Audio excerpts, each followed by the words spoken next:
So I'm going to provide an update on our business, and I'm really going to distill everything down that you've heard today and will hear in the balance of the presentations into the numbers.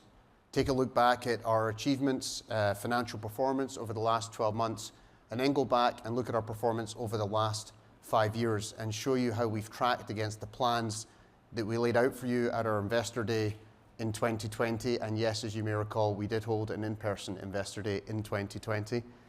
And some of you were here, one or two. We will then look forward. I'll provide an update on our 5-year plan, focusing in on our private holdings, and in the process of the presentation, really showcasing to you the resilience, stability, and predictability of our earnings, with the punchline really being that the growth profile, the outlook, and the numbers that we will present to you today is very strong. Over the last 5 years, we have delivered earnings growth of 22% on an annualized basis over the last 5 years. It's 22% growth in earnings on an annualized basis over the next 5 years. And we've grown our planned value ahead of our long-term targets of 15% plus, delivering planned value growth of 16% on an annualized basis. Importantly, as Bruce has just touched on, the foundations are in place to continue that trajectory of growth as we move forward. And we're really well positioned to continue to scale our earnings at 20% plus throughout the planned period. Now, we did it for the last 5 years, and we're positioned to deliver it again over the next 5 years. And that growth comes from 2 key areas. The first is us participating in the growth that is delivered by our core businesses. That's the growth coming from asset management, wealth solutions, and our operating businesses. The second area is capital allocation. We take the excess cash flow that we generate in the business and we reinvest it, planting the seeds for future earnings growth. But over the planned period, that adds another 5% to our growth. In total, that's 25% compound annual growth in earnings over the next 5 years.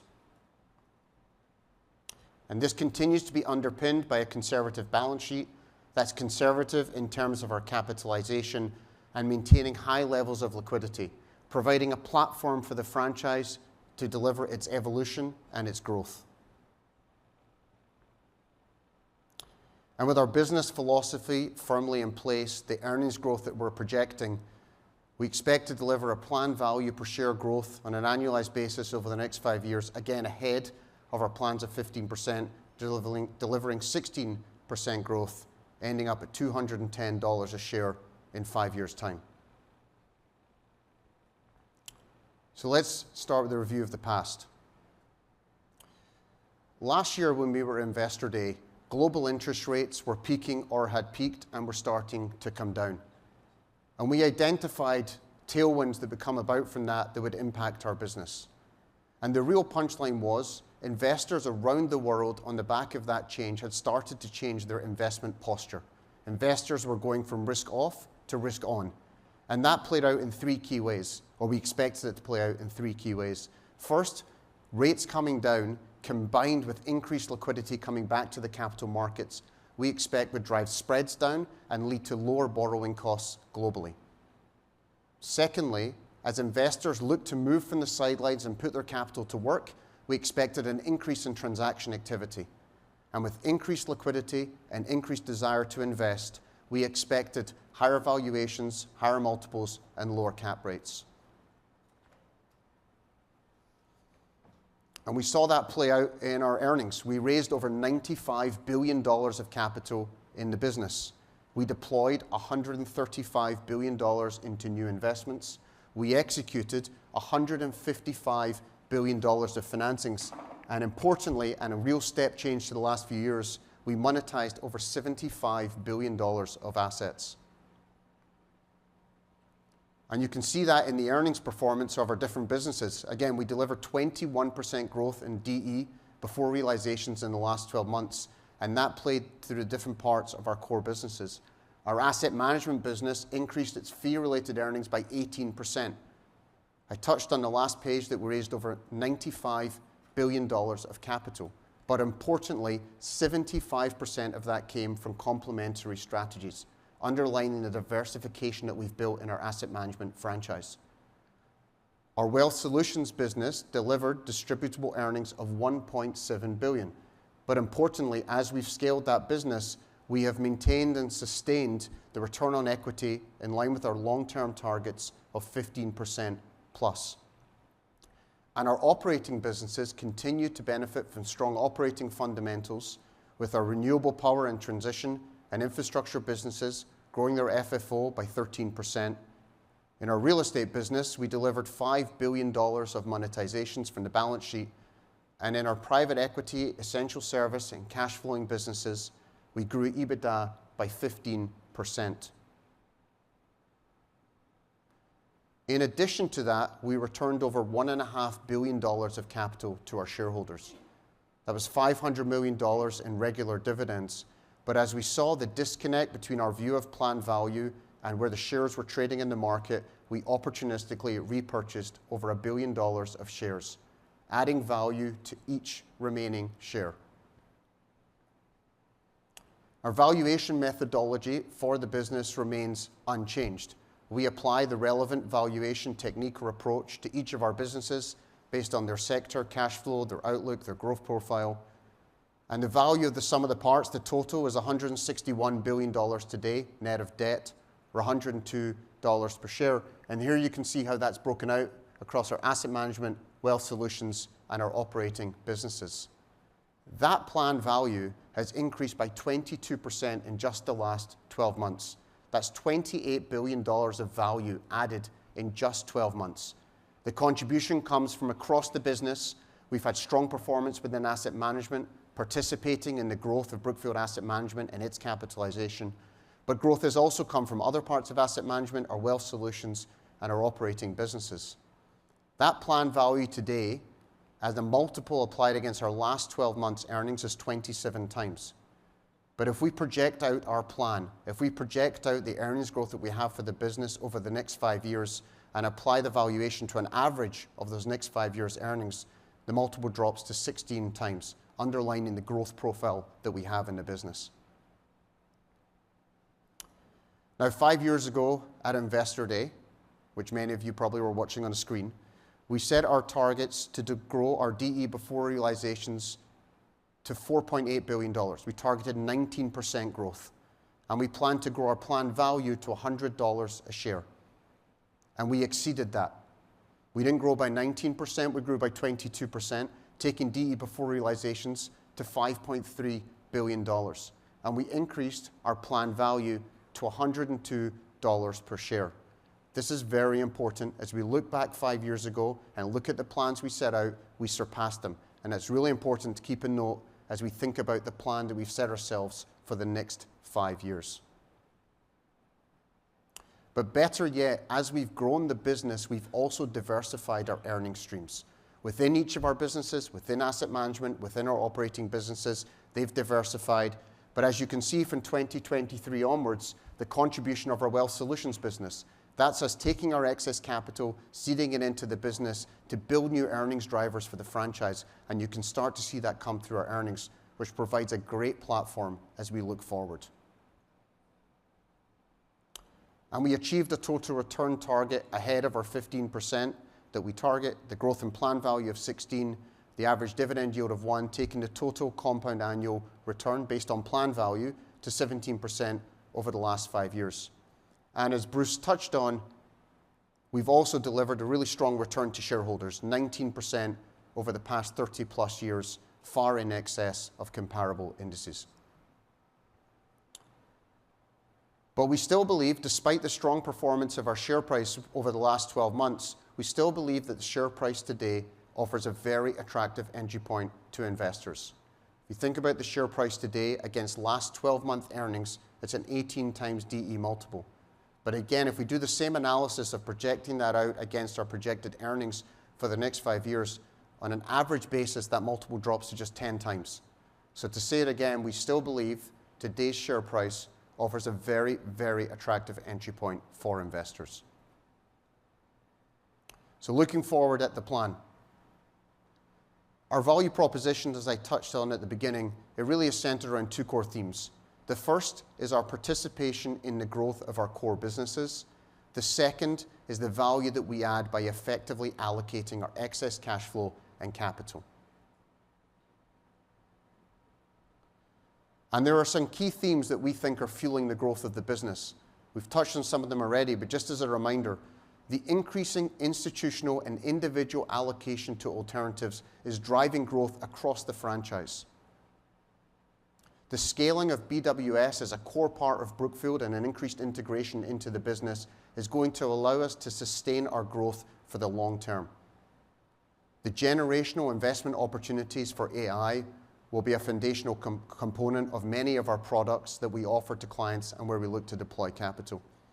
And then more specifically, we expect declining interest rates, strong capital markets, the real estate recovery, and increased transaction activity to directly benefit our earnings over the planned period.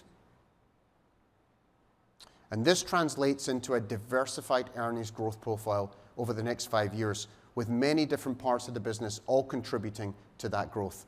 I would just point out on this slide that the growth in the operating businesses looks lower, but the earnings of those operating businesses are growing. We touched on renewable power infrastructure, grew at 13% in just the last year. They continue to grow, but that is offset in this plan by the fact that we'll be monetizing real estate, which is in this bucket, along the way. So let's dig into our core businesses. Our $180 billion of perpetual capital is spread across our 3 businesses: asset management, wealth solutions, and operating businesses. We can slice this a different way by looking at how that's broken out between our public and our private holdings. Our public holdings of $82 billion, they're covered extensively, quarterly earnings materials, analyst coverage, they have their own investor days. So we're going to focus today on the private holdings, which total $98 billion in total. And we can break those down, they're $98 billion in total, into 4 areas. The first of those would be our direct investments. This is the capital that we have invested into funds managed by BAM, totaling $12 billion today. The second is our carried interest. This is our right to earn a share of the profits generated for clients within the funds managed by BAM. We have our wealth solutions business, and then we have our on-balance sheet real estate.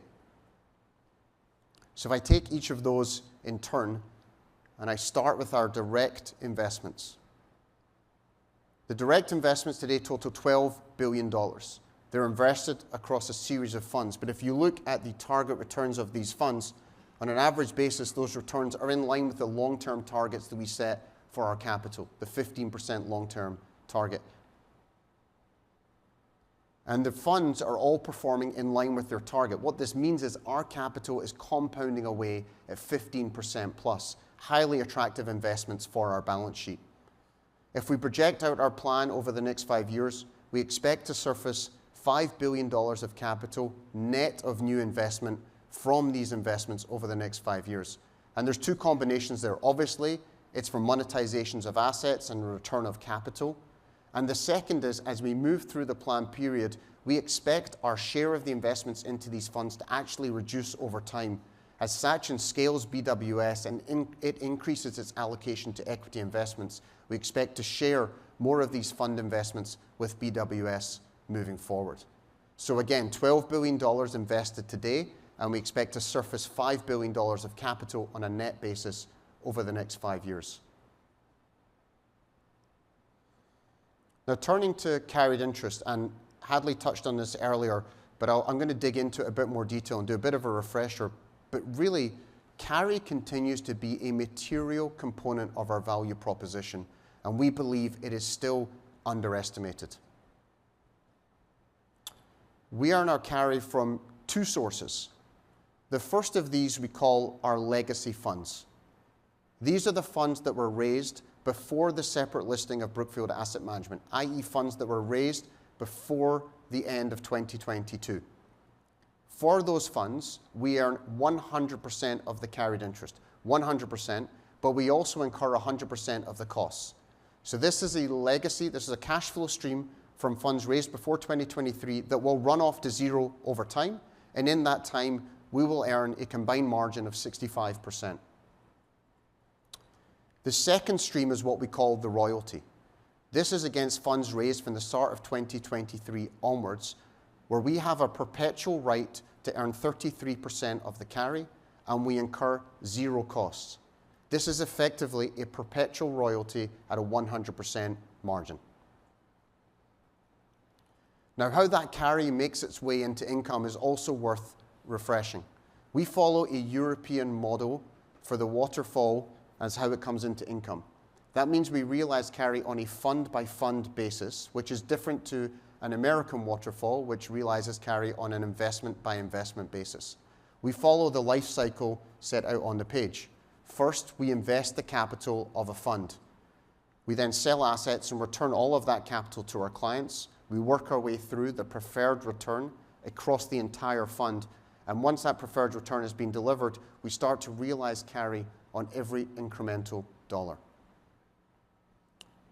Now, over the life of a fund, the carry you realize under a European and American waterfall is exactly the same.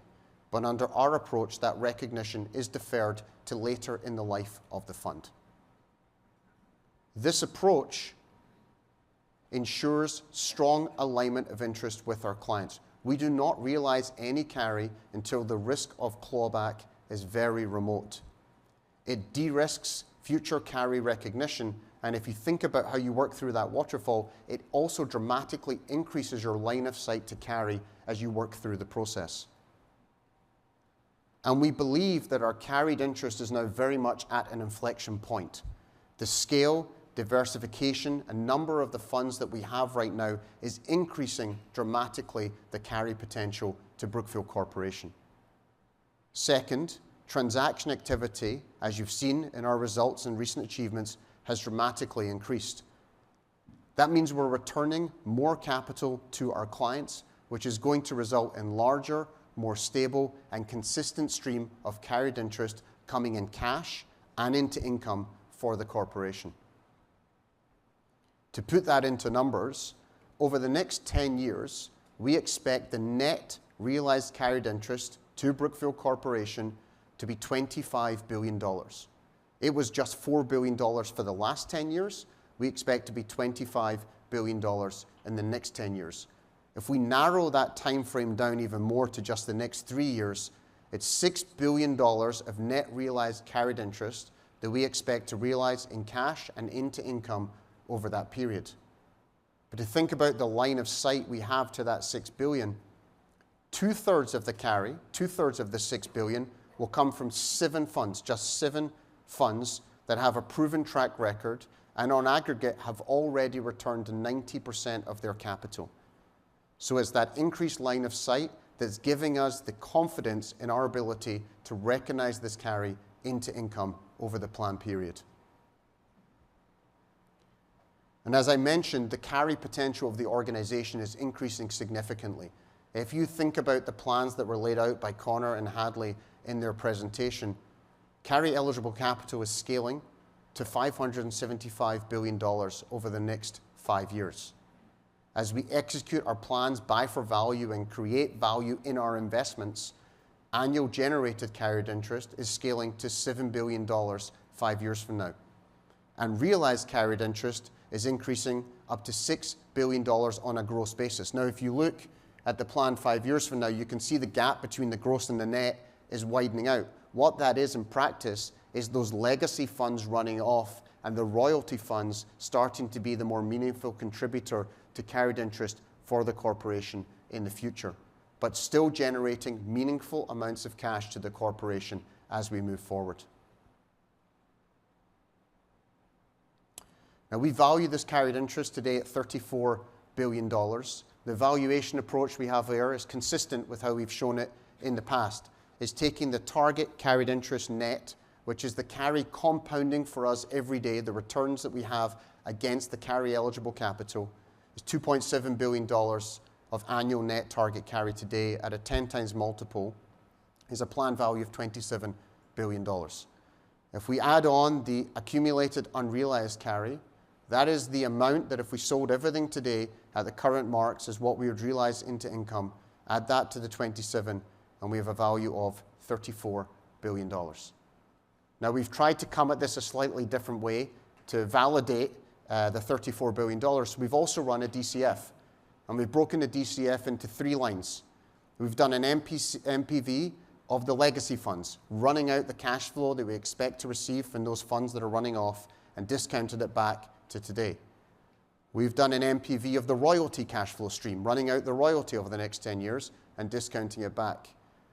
And lastly, we've applied a franchise value to the royalty stream at the end of the 10-year period and discounted it back today to prove out that the $34 billion at an 8.5% discount rate, and we run a small sensitivity. The punchline I would really have on carry is it's very meaningful to our value proposition. It will generate significant cash and income for the business for the next 5 years and as we move forward, and it's very valuable to the corporation.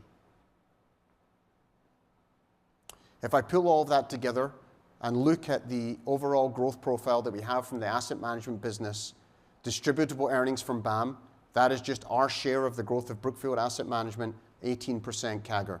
Distributable earnings from our direct investments, they're growing, but our capital at risk is coming down as we reduce our investment.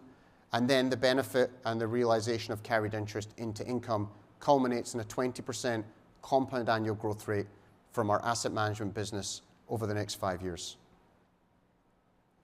Now I'm going to touch quickly on real estate and wealth solutions just to tie it into the plan, but Kevin and Sachin will be coming up to provide much more detail on those businesses. Bruce touched on it. Within real estate, we are very well positioned right now to capitalize on the global real estate recovery. And that recovery is very much underway, benefiting from declining interest rates, stronger capital markets, and increased transaction activity.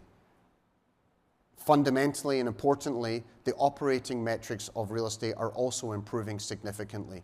We see this around the globe. Supply-demand fundamentals are firmly in favor of existing assets.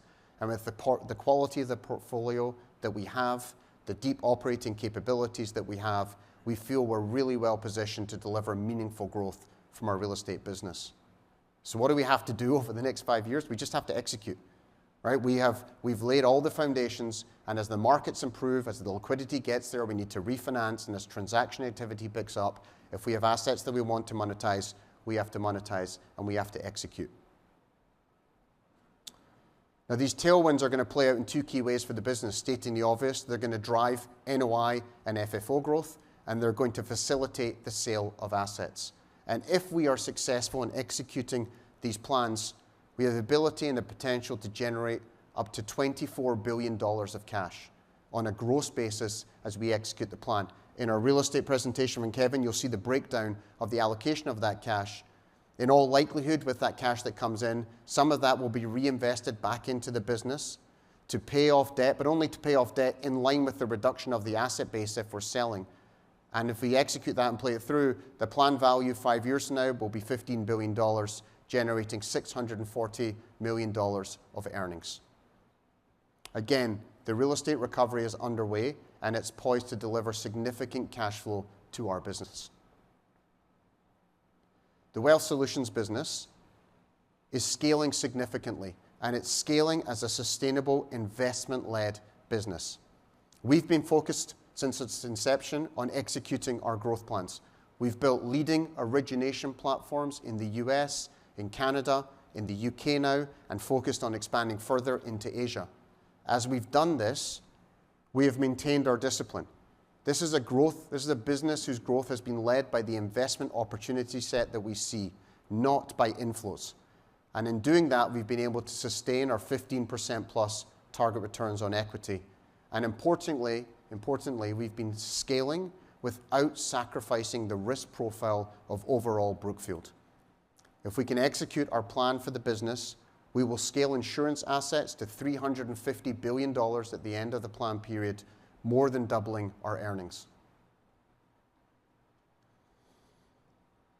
And we believe that building the business in the way that we're doing it, building an investment-led insurance company, will strengthen the overall growth profile of Brookfield for the long term.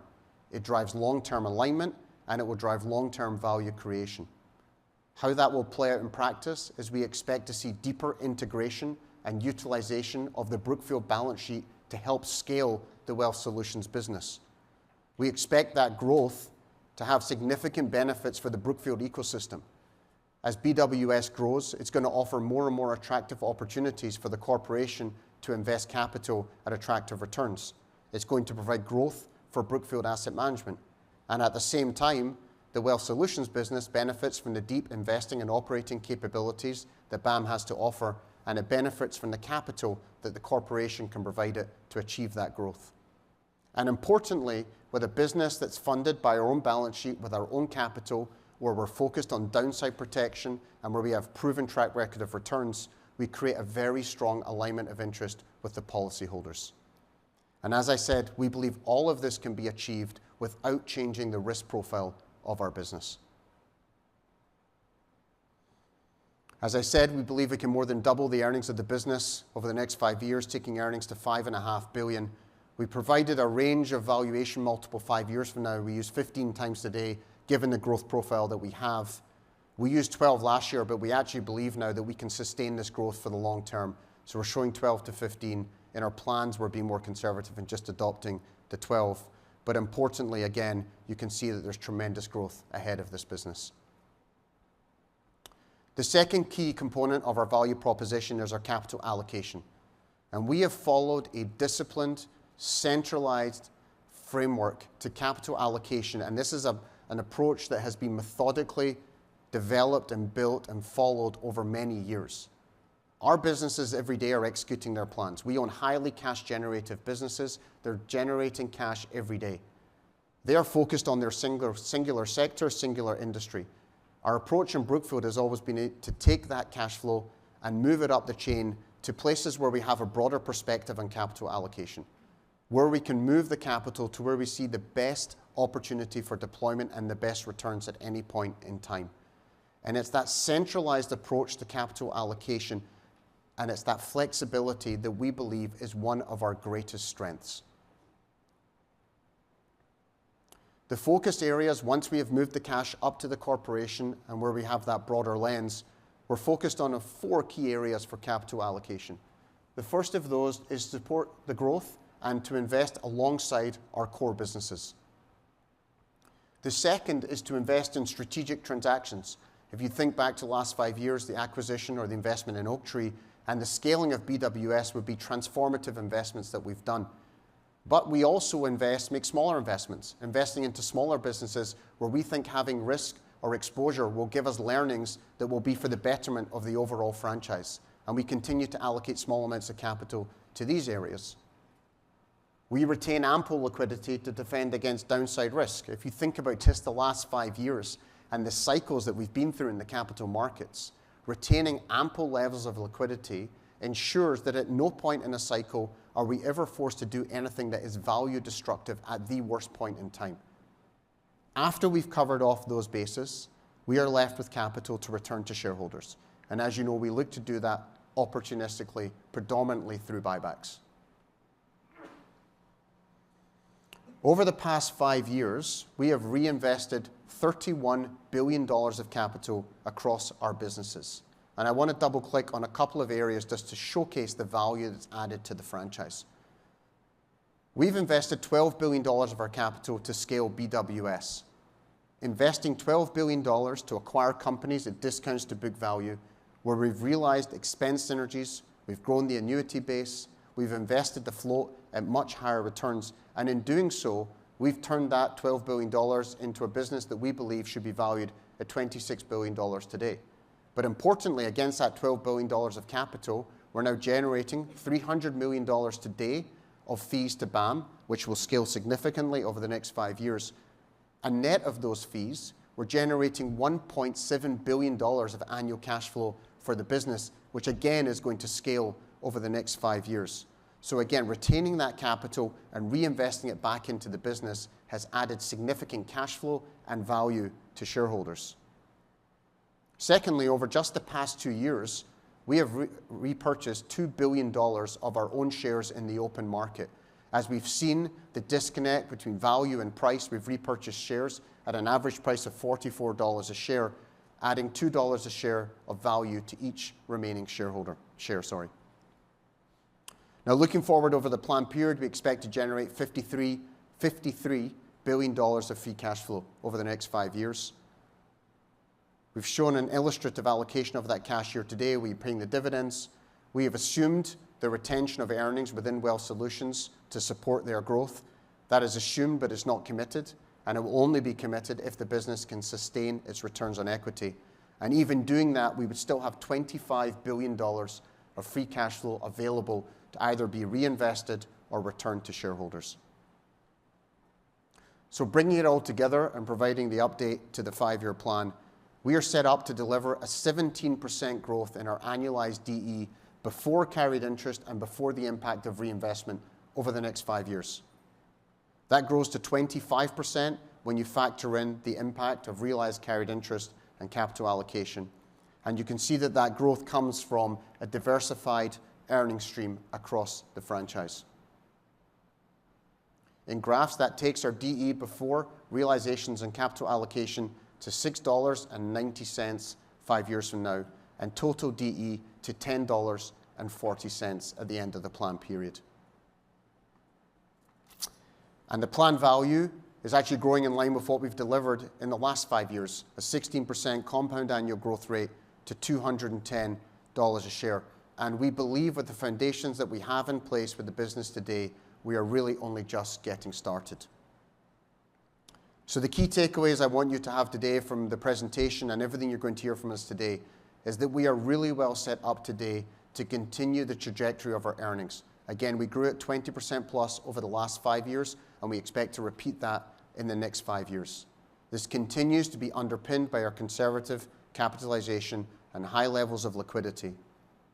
Carried interest is at an inflection point, and we expect it to be a meaningful contributor in the next 5 years.